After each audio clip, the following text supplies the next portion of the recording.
Seperti yang saya katakan bahwa di konten saya tidak pernah menghakimi siapapun. Jadi saya tidak ingin ikut campur. Karena sampai curhat, cerita, dan saya malah ceritakan pengalaman saya katakan tidak. Katakan tidak. Hari ini istrinya aja ditinggalin, apalagi saya.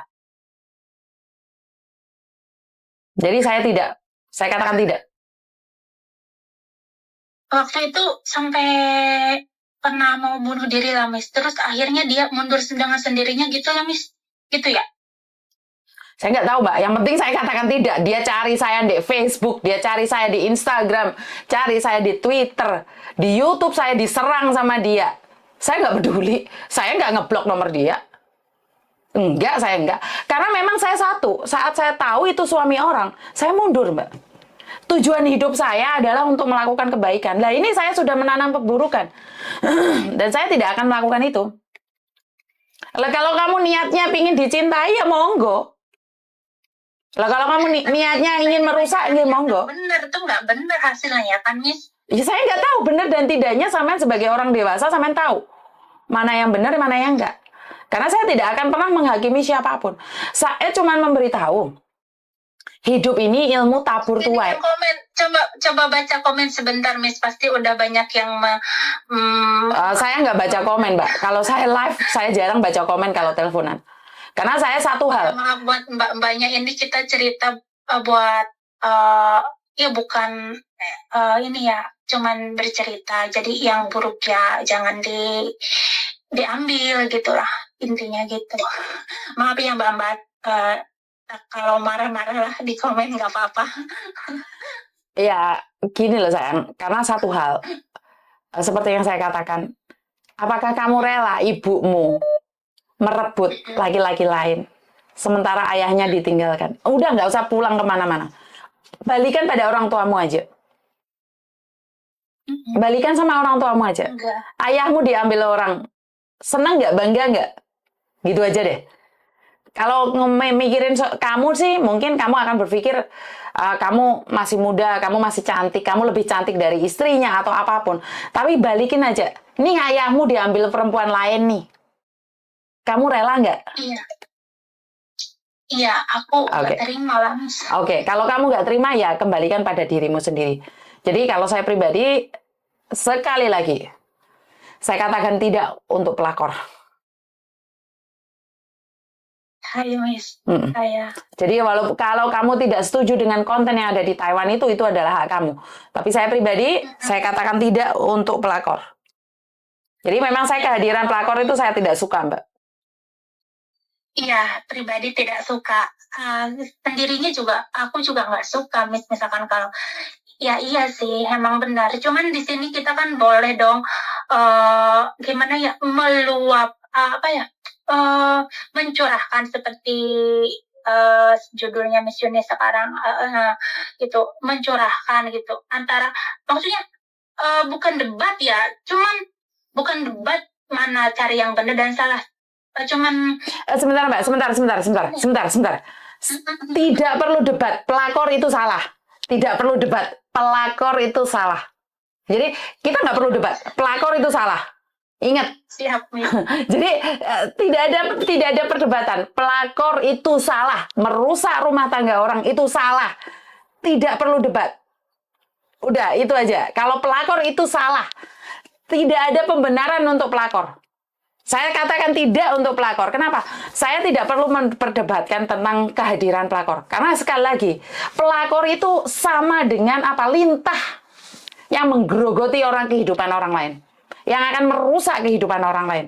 Jadi saya minta maaf kalau debat masalah pelakor, saya katakan tetap pelakor salah, Mbak. Iya, Miss, apalagi ya aku juga ini cerita ya, Miss, saya kan kesini juga. Ya, salah satunya karena suami. Masa aku harus kayak gitu? Aku sering ngomong sama dia. Aku loh dihianati sama temen aku sendiri, temen SMA aku ya. Dia tidur di hotel sama suami aku gitu. Makanya aku Tapi bukan berarti kamu harus balas dendam dong. Masa aku harus kayak gini? Bukan. Sebentar. Bukan berarti harus balas dendam dong. Bukan berarti balas dendam. Aku loh, Miss. dia tuh janda, anak 3. Aku kasihan sama dia. Aku beli barang-barang yang nggak perlu di rumah pun aku kasihan buat anak-anaknya jajan karena suami dari ketiga anaknya itu nggak pernah tanggung jawab. Tapi kenapa dia ambil bermain di belakang aku sama suami? Jadi aku tuh frustasi, jadi aku memutuskan ke sini. Bapak, iya banget Bang. Terus Enggak. akhirnya aku malah kenal sama iya kayak gini. Nah, kan aku dendam itu janganlah. Tapi ada sedikit sakit hati, aku juga disakitin kayak gini gitu loh. Tapi aku nggak mungkin gitu karena aku melihat sosok istrinya yang iya mungkin kalau di fisik mungkin kata di iya mungkin cuman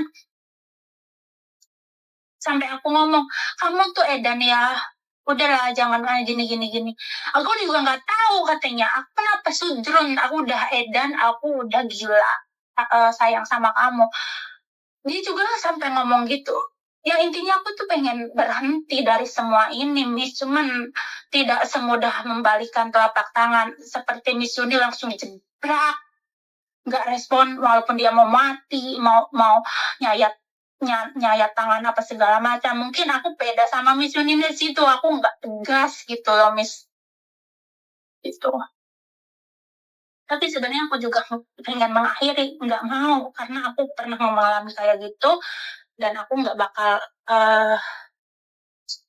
iya sih cuma ngomong tapi kok aku belum bisa gitu ya itu tegas Miss Yuni gitu untuk mengatakan tidak gitu. Terus saya harus gimana? Iya Bang, Mbak. Ya. Bang. Terus saya harus ngomong gimana? Samen curhat sama saya dan saya katakan tidak untuk itu ya. Kembali lagi kalau Samen masih tetap pinginnya seperti itu, nggak monggo itu urusan Anda. Tapi satu pesan saya, apa yang kita lakukan, apa yang kita tanam hari ini, percayalah pasti ada ya, kembaliannya. Nggak usah khawatir. Semua ada perhitungannya kok. Jadi saya pribadi, saya mengatakan tidak untuk pelakor, tapi kalau Anda masih mencari pembenaran dan pembelaan pada diri Anda, ya silakan, karena hidup ini adalah pilihan, jenengan sing milih. Kalau kamu tidak tegas hari ini, tunggu 5 tahun lagi, maka kamu sendiri yang akan hancur. Karena hidup ini bukan permainan. Saat kamu berani bermain-main tentang hidup, maka kamu sendiri yang akan kandas. Kalau kita berani bermain api, kan kita sendiri yang kebakar, ya kan? Seperti yang Saman katakan, Saman mestinya sudah tahu. Bahkan Saman sudah pernah punya suami, punya anak, pernah disakitin. Gak mungkin dong hidup ini seperti itu.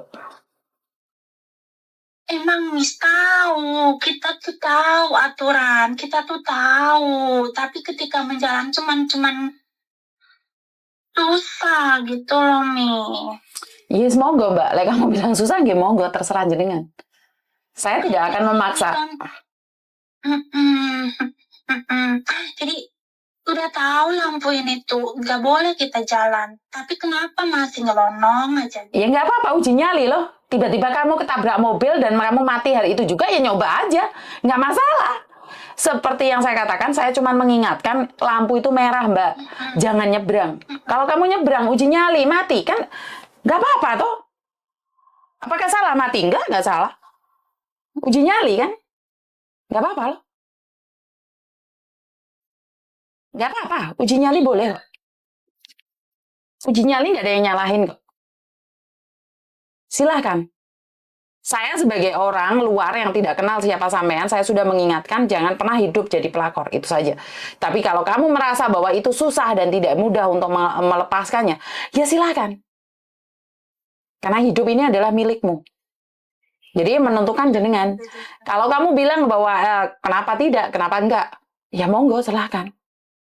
Saya tidak akan pernah menghalang-halangi orang yang punya niatan untuk menjadi pelakor. Saya cuma bisa mengingatkan bahwa itu salah. Perkara sampean mau turun, ya silahkan. Tapi ingat, apa yang kamu tanam, kamu akan tuai. Nggak lama, sayang. Iya, Miss. Kamu punya anak? Nggak boleh. Ada, Miss. Cowok, cewek? Cewek, cowok. Cewek, cowok, oke. Jadi jangan sampai karmamu jatuh ke keluargamu. Dan saya overprotective sama anak perempuan saya.